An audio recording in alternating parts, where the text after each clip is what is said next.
Séquence, nous allons regarder quelques petites animations vidéo sur la force de Coriolis. Donc, la plupart de ces vidéos sont disponibles à partir des liens dans le PowerPoint. Donc, dans la première séquence que vous avez ici, on voit dans le fond un disque avec une balle qui est lancée en ligne droite. Donc, le référentiel est immobile. Donc, on voit à ce moment-là une ligne droite. Dans la deuxième séquence, nous allons voir ici 2 petites secondes. La même balle, mais cette fois-ci, le référentiel est en mouvement. Donc, si on regarde ici, dans le fond, on a l'impression qu'elle est déviée vers la droite. Si on regarde, dans le fond, la ligne rouge qui est tracée sur le disque en mouvement. Donc, on regarde ici, c'est vers la droite. En fait, le mouvement n'a pas changé. Donc, si on regarde la troisième animation ici, au ralenti, ben, votre balle, dans le fond, si on regarde la ligne noire qui est tracée, elle va en ligne droite si on est, dans le fond, à l'extérieur du référentiel en mouvement.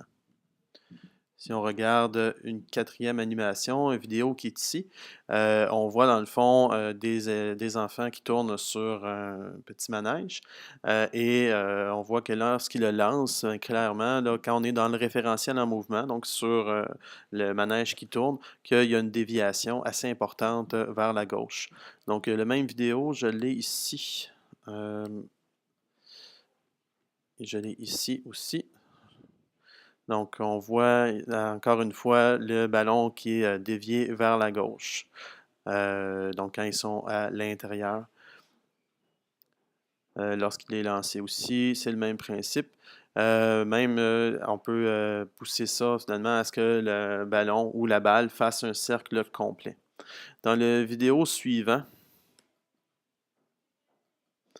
qui est ici, une petite vidéo de 20 secondes là, sur l'effet de Coriolis. Vous voyez un peu le même principe. Donc, le référentiel va être en mouvement. C'est une table, mais ils ont des petites rondelles là, de hockey sur air qui vont faire un déplacement. Donc, si on regarde ce déplacement-là à partir de l'extérieur, donc du point A au point B, ben, sur la table directement, on voit à ce moment-là qu'il y a une déviation vers la droite qui est très, très claire. Tandis que si on le regarde à partir de les airs, de l'espace, bien là, à ce moment-là, ça correspond à un déplacement en ligne droite. Donc, en espérant vous avoir aidé à comprendre un peu plus le fait de Coriolis. Donc, j'encourage à regarder les notes de cours pour voir comment ça s'applique au déplacement de masse d'air dans l'hémisphère nord à l'hémisphère sud, aux ouragans et aux dépressions et anticyclones.